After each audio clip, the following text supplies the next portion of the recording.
So, as usual, let's start with a review of our last discussion. On Tuesday, so I started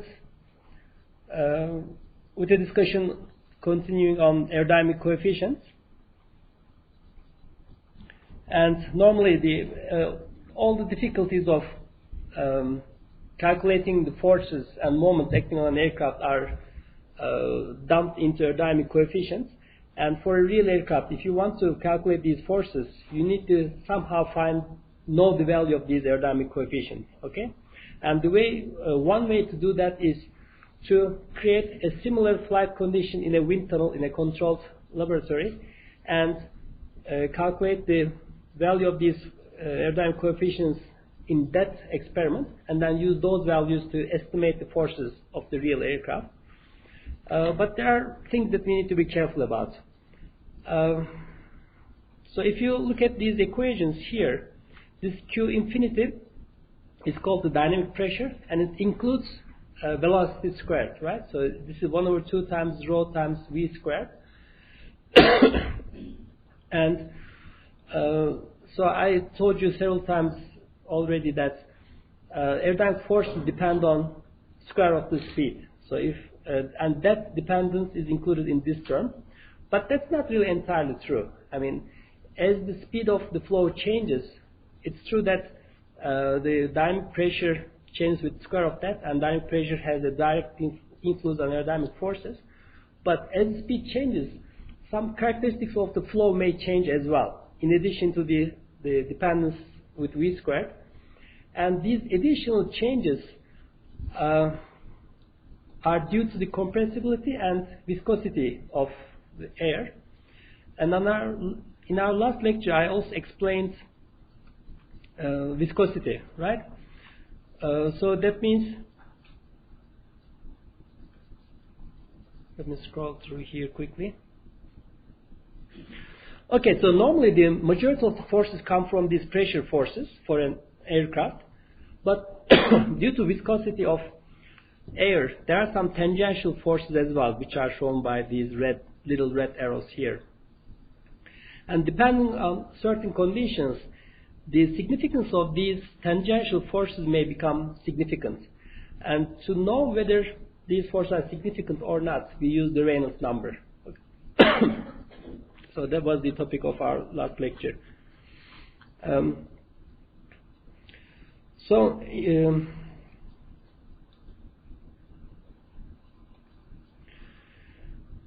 So here they claim this to be the world's most radio-controlled model airplane. I don't know if it is still the case or not. But they have this tiny aircraft flying, as you see here. So if you take this aircraft and make a much larger version of it, just exactly the same design, but let's say you manufactured a version that is like 500 times larger than this. So this has a wingspan of about 9 centimeters or so. So the aircraft would have 45-meter wingspan. So such a large version of this aircraft, even though everything is related to the design is the same, the planform shape, fuselage, all the tail surfaces, even if they are exactly the same, the forces, the coefficient of this little airplane will not be the same as the huge airplane, just because the viscosity effects will be different. And this is quantified by the Reynolds number. So you calculate the Reynolds number for this little airplane and large airplane, there will be a huge difference.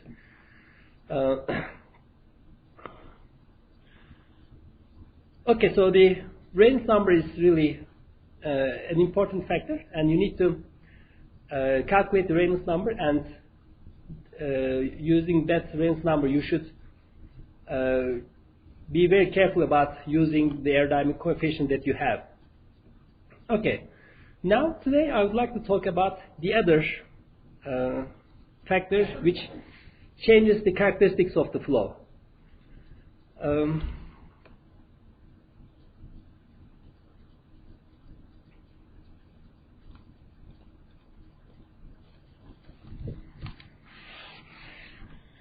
So what changes with the Reynolds number is, for low Reynolds numbers, you may have such nice flows around your airfoil. But as the Reynolds number gets increased, then the flow will start to having a different characteristics, and it will be transitioning from laminar to turbulent, and you will have these random chaotic flows around your airfoil. And even if everything else is the same, that will change the forces and everything. So this is one thing you need to be careful about. And the other thing that I would like to talk today is the compressibility.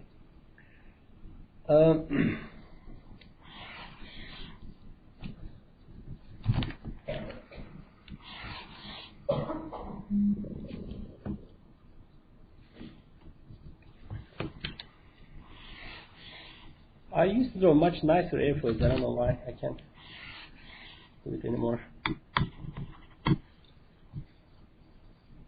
Okay, so before I explain compressibility on this airfoil,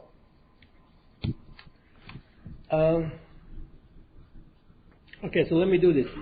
Anything moving in air creates a disturbance in the air, right? So, okay, look at my hand. It's stationary here. And as I move it, the air molecules within the vicinity of my palm would be disturbed by that, right? My hand would be hitting those air molecules, and they would be disturbed, right? So they will have to get out of the way. And the immediate molecules that are in contact with my palm will be affected by this. But the effect that doesn't just end there. So whenever there's a disturbance in the air, the molecules that are affected immediately by that disturbance disturb the molecules neighboring them, and this effect as a chain is transmitted through the atmosphere in the form of pressure waves. Okay, so as I move my hand, I create pressure waves, and these pressure waves travel at a certain speed called the speed of sound. So as I wave my hand here, I'm creating pressure waves that are traveling with the speed of sound. If I can wave my hand fast enough, at about 30 times per second, then you would start hearing this, because that's where the audible frequency starts. So our ears can hear disturbances in the pressure starting from about 30 hertz. It goes all the way up to 20 kilohertz or so. So we can hear these disturbances within that frequency range. Obviously, I cannot wave my hand that fast, but so anyway, so this is just to prove that the existence of these pressure waves. So this is actually how you hear sounds, right? So I speak into the microphone here, and my sound is transmitted through the speakers on the ceiling.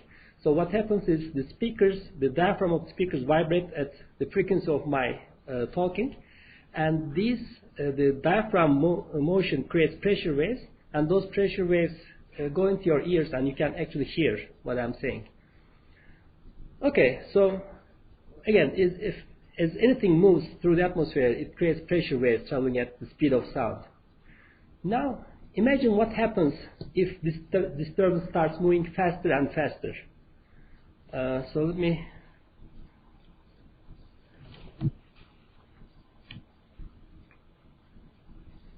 Oh, so better yet, let me switch to this one here. Okay, so this is our aircraft. It's traveling at a certain speed, V infinity. And as the aircraft flies, it creates these pressure waves, and these pressure waves travel at the speed of sound. So as V infinity gets larger and larger, these pressure waves will start accumulating, right? Because the disturbance is coming at such a fast speed that the pressure waves cannot find time to escape. In other words, since they cannot, these pressure waves are created very quickly, all the pressure waves created will become getting closer and closer.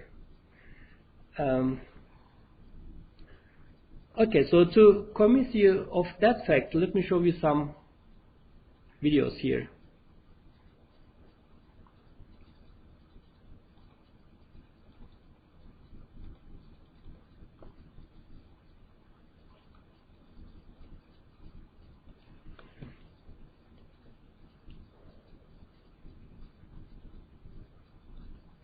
Okay, so this is a ball, right? This is the American football.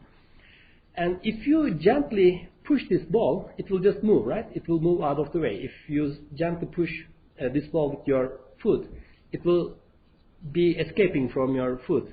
But if you hit it faster, as you will see in this video now, before the ball can completely get out of the way, it will be compressed for a while, as you will see here. So let me continue with the video. So look at the shape of the ball. So there was an obvious difference, change in its shape, right? And that was because it was kicked really fast. Again, if you push it really gently, there won't be any difference in its shape because the entire ball can escape out of the way fast enough. But if you hit really fast, then before it can get a chance to move out of the way, it will be compressed. So this is really what the compressibility is. So let me go back here and read through the definition.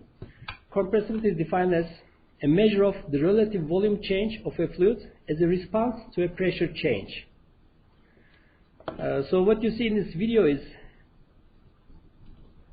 so as this guy kicks the ball, a very high pressure is applied due to his kicking, and that pressure creates a change in the volume of the air inside the ball.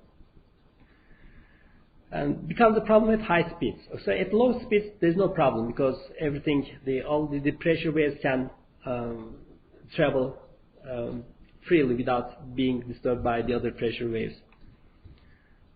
So I have another video here which is basically the same thing, but this time it's a different ball.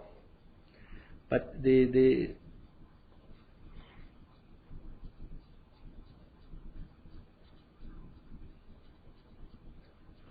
so you will see a very temporary change in the shape and the volume of the ball.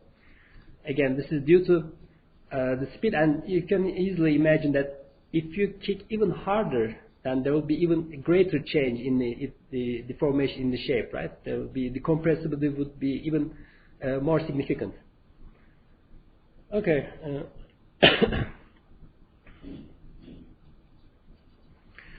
So this is another thing that depends on the speed of our aircraft, and the changes due to compressibility are not included in the dynamic pressure.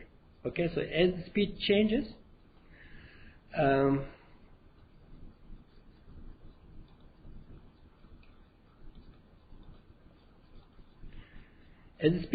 the dynamic pressure here changes as well. But in addition to that, due to compressibility, there are additional changes in the forces, and these forces are not included in this term, but they are left within the aerodynamic coefficients as compressibility effects. Burada yazmamışım.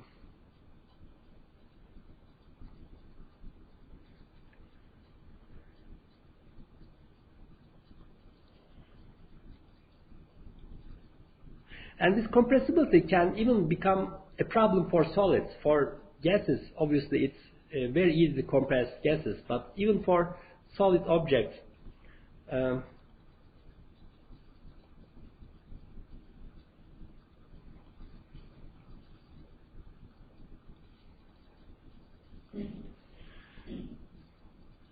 I don't know if you ever handled a golf ball, but golf balls are really hard, right? They are really very tough. You cannot really squeeze a golf ball with your fingers, no matter how hard you press them. They are that hard.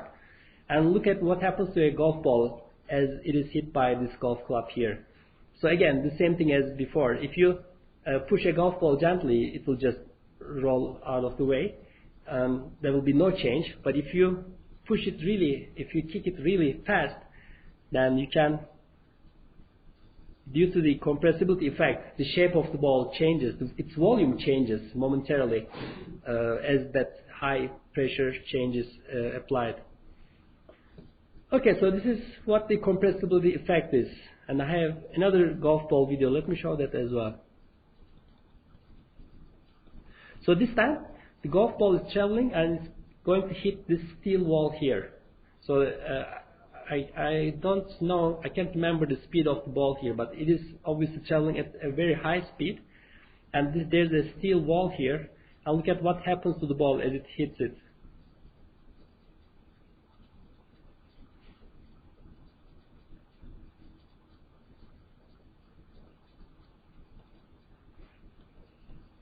And if you notice that in the title it says real golf ball hitting steel, because there was another video before this and it turned out that that was not a real ball, but it was a fake ball.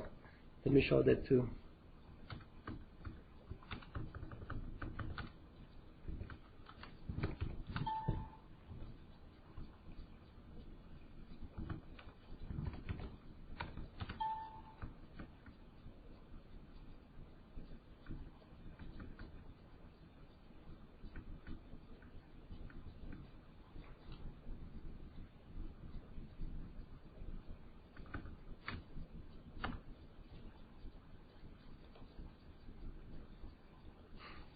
Okay, so this is the other video.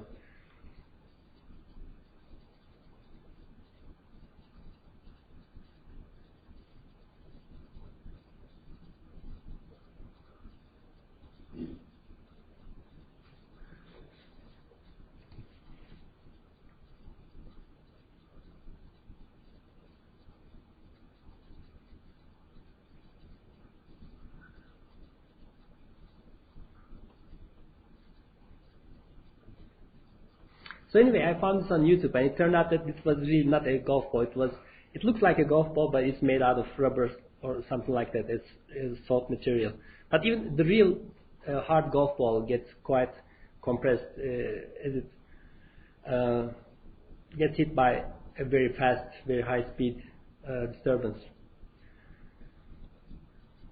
Okay, so what does this have to do with aircraft? Now let's come to that. Okay, so as the speed of the aircraft gets faster and faster, these pressure waves cannot escape out of the way fast enough, and they start hitting each other and they will start accumulating. And this creates a very huge change in a very, very strong pressure wave, and this is called shock wave.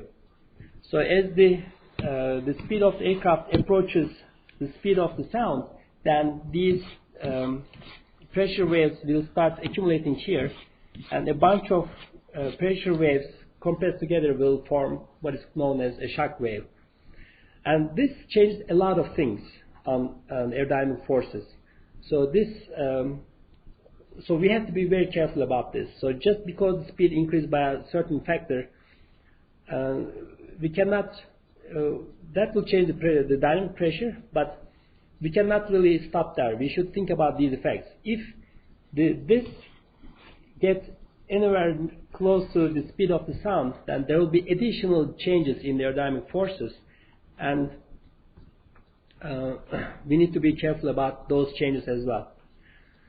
Okay, so as it is written here, these compressibility effects become a problem at high speeds. And these effects are accounted for using a dimensional number called the Mach number. So just like the viscosity effects, there is a single non-dimensional number, and we need to look at the value of that number to decide whether the compressibility effects are significant or not. In the case of Reynolds number, there were various factors in that. Remember, the viscosity of the fluid is in the definition of Reynolds number. A characteristic length of the flow is there. The density is there, and the speed of the flow is there. For compressibility, what matters is just the speed of the flow, and you divide it by the speed of sound. And as always, you're dividing a speed term with another speed term, and you end up with a non-dimensional quantity.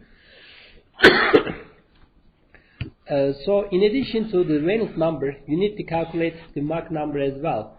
And if you have an aerodynamic database for an aircraft obtained in a wind tunnel or by some other means, you should know the Mach numbers those data is obtained at. And to be able to use it for some other purposes to predict the force of the real aircraft, then you need to make sure that the Mach numbers are comparable. Okay. Okay. So in fact, the changes that happen as the aircraft approaches the speed of sound are so big that for quite some time people thought it was impossible for an object to travel at a speed higher than the speed of the sound, because they didn't know what was changing and they were not able to pass the speed of sound for a very long time. And as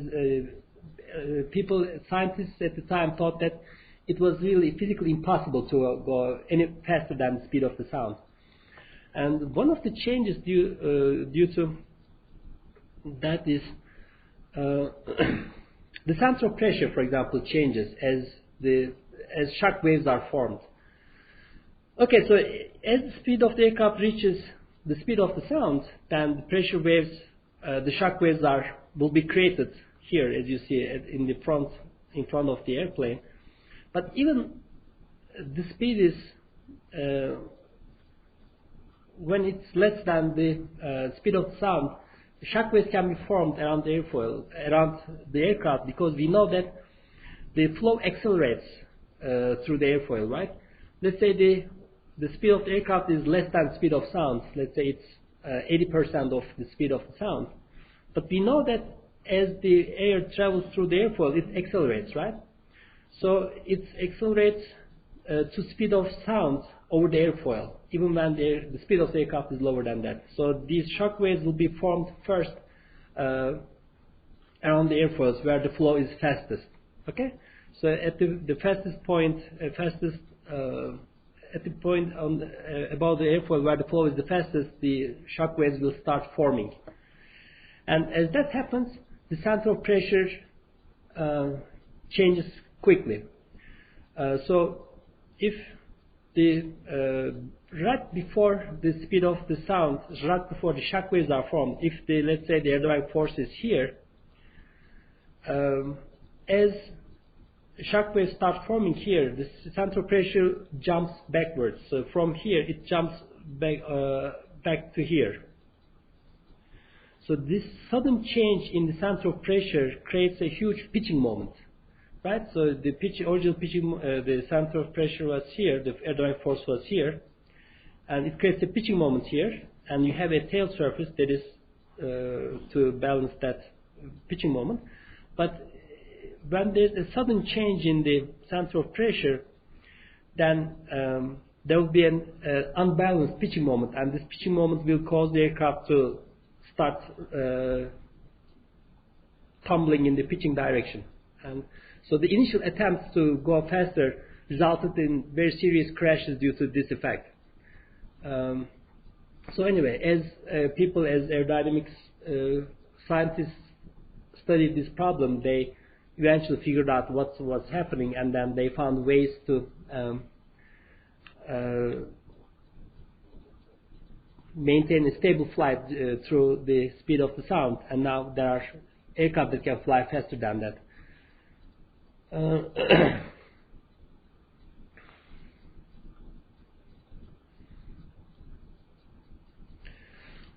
So, you know, Concorde was the only passenger airplane that can travel faster than the speed of the sound, and it's not flying anymore, and there's no other supersonic commercial airliner anymore. And the reason for that is, even though it's very advantageous to be able to fly at such high speeds, it's very, very expensive to maintain such an aircraft. So in Concorde, to be able to account for this change in shifting of center of pressure, they built mechanisms into airplane that shift the fuel in the aircraft as the speed of the sound is passed. So basically the Concorde shifts the center of gravity as well to be able to account for this shift in center of pressure.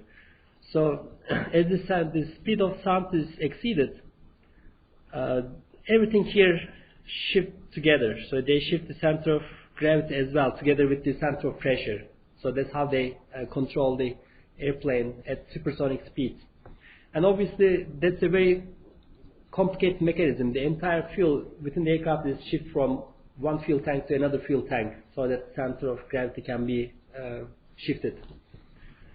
So that's one reason why Concorde is such a complex airplane, and it's very difficult and very expensive to maintain such a complex airplane. Okay.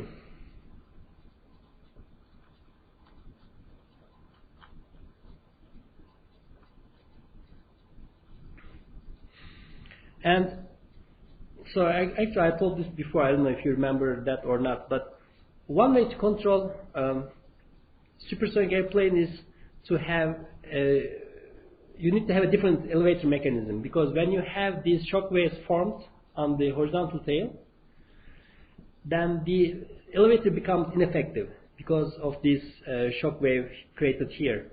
So normally you use this elevator to deflect the flow, and that way you can control the force on the horizontal stabilizer. But once you have a shock wave created, then the elevator doesn't work as normal in the low speed flight. So what they do is they put all moving stabilizers on supersonic aircraft to be able to control at supersonic speeds. So if you remember the F-16 aircraft, the entire horizontal tail moves. It doesn't have a regular tail elevator section at the trailing edge, but rather the entire horizontal stabilizer moves. And that's because a regular elevator is really ineffective at supersonic speeds. Okay, now let's see. I have some.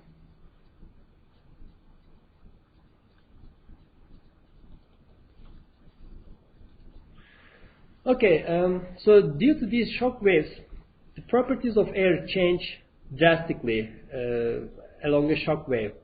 So the temperature changes, the pressure changes, almost there's this continuous change.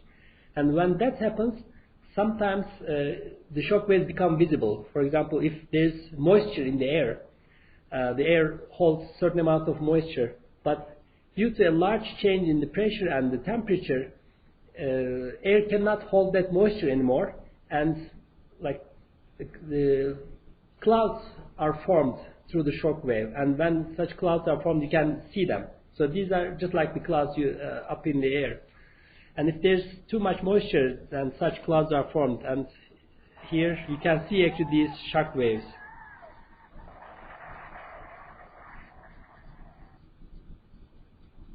So this airplane is flying at a speed that is slightly less than the speed of the sound, but as you see here, the speed of the sound is reached over the wings, and you see these shock waves formed over the wings, and due to the moisture in the air, they become really visible in this case.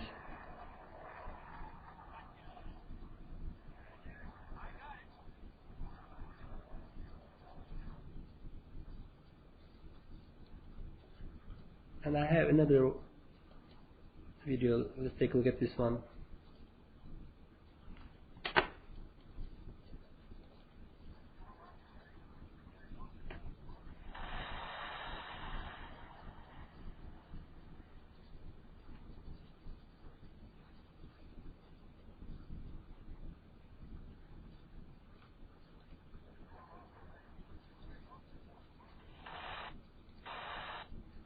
And if you see that some shock waves are created here as well over the cockpit, because a similar thing happens here. The cockpit has this curvature, the canopy, and the air accelerates as it goes over here, and shock waves are created at this part of the airplane as well, in addition to the shock waves over the wings. Mm-hmm.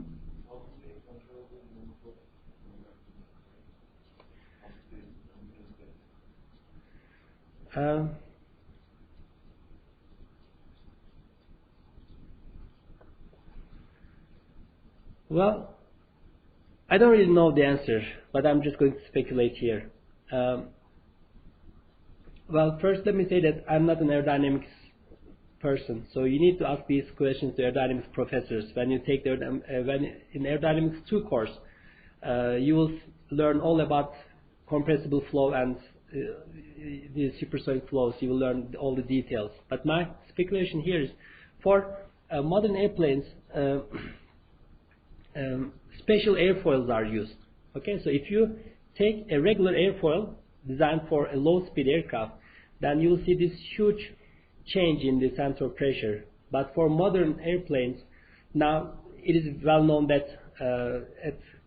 when the compressibility becomes more and more significant, there will be a change in the center of pressure. So the airfoils are designed carefully for that, and then they are called supercritical airfoils.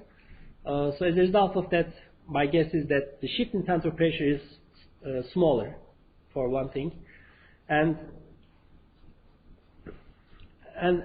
together with the shape of the wing and everything is designed with the purpose of flying at supersonic speeds. So my guess is that the center of pressure shift is not that significant. If you try to fly a regular airplane faster than the speed of the sound, then it will be disastrous because you cannot control it. But if you design your aircraft in the beginning with this purpose in mind, then they can obviously be controlled. And as I said, all the supersonic fighter aircraft have the all-moving horizontal tails. So once you are above the speed of the sound, that's how you can control the pitching motion.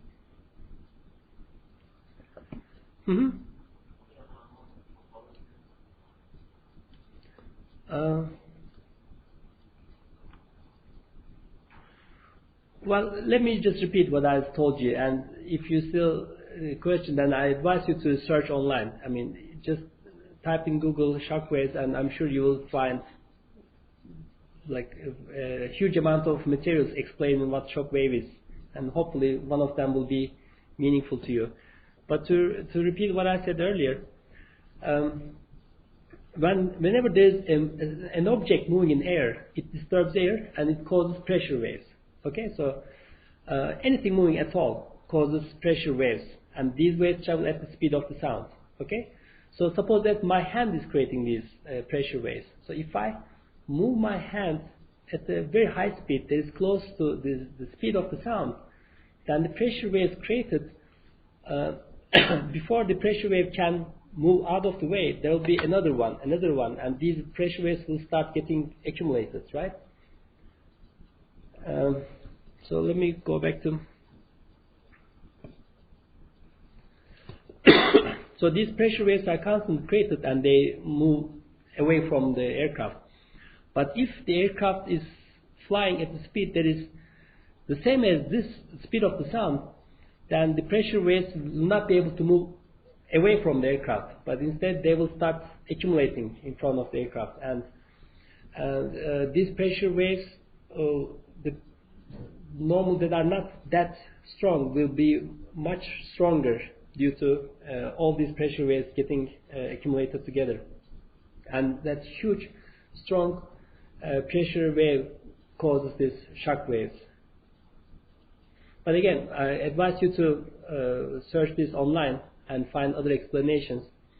Well, these things are used in different fields as well, and that's why you should really search for different sources. For example, so remember the discussion about viscosity. For aerodynamics, viscosity and compressibility are very important, so we study them. So when you go to an aerospace engineer, he can explain you in terms of aerodynamics. But these things are not really important just for aerospace engineers. I told you in our last lecture, when you type Reynolds number on YouTube, you find videos explaining Reynolds number, and there's a very famous guy, and he's a professor in the biology. So he's not even an engineer. As a professor in biology, he explains Reynolds number. And he has a different way of explaining. An aerodynamics person explains in a certain way, and the same phenomena is explained by a biologist in a slightly different way. And a physics person explains in yet another different way. So that's why you should really study all these different explanations, and all the information coming together will make more sense.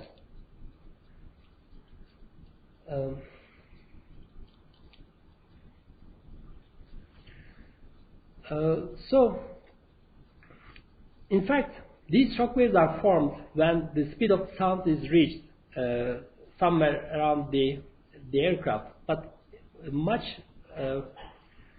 the compressible effects start affecting the aerodynamic forces much earlier. So when the Mach number is the ratio of speed of the flow to the speed of the sound. So if the speed of the aircraft is reached, speed of the flow here reaches the speed of sound, you see shock waves here. But at much lower speeds, you start seeing some change in aerodynamics forces. And in general, it is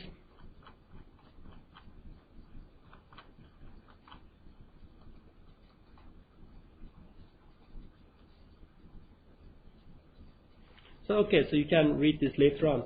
But in general, if the Mach number is less than 0.3, the flow is called subsonic, and we assume that flow is incompressible. And as the Mach number increases 0.3, then the compressibility effects start getting significant, and the flows higher than this Mach number the compressive effects should be considered, should be taken into account. But in this course, we will assume that our flow is always subsonic. So you should know that compressible effects can significantly change the aerodynamic forces, but we will not see any of that in this course. Okay, so we will assume that in all of our calculations, we will assume the flow is subsonic and incompressible.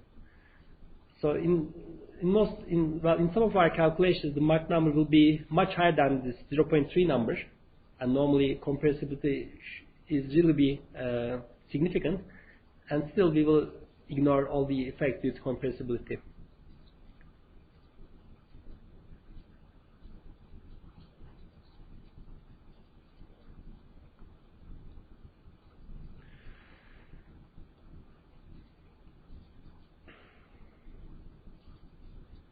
So the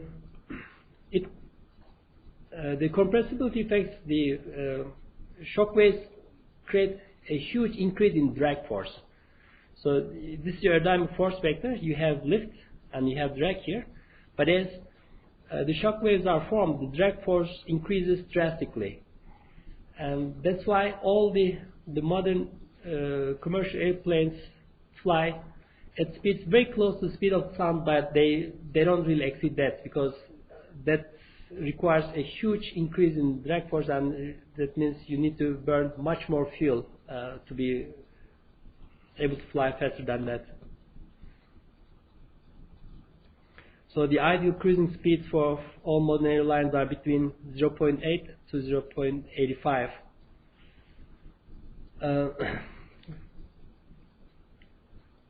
So even though it's technically possible to fly faster than that, it becomes much more expensive, because you need to burn more fuel, you need more thrust force, and you need a more complicated airplane design, and everything put together makes supersonic flight really expensive. Okay? Okay, so let's stop here, and we have 1 week before the exam, right? The exam will be not tomorrow, but the Saturday after that. So I will definitely post all the exam questions before the weekend, so you will have a chance over the weekend to take a look at them. And next week I will be talking about 3D effects, and that will be included in the exam as well. Okay, so I will post more information on Meteo Online. Please keep checking the forum on Meteo Online to have most up-to-date information about the exam. Okay, so I will see you next week.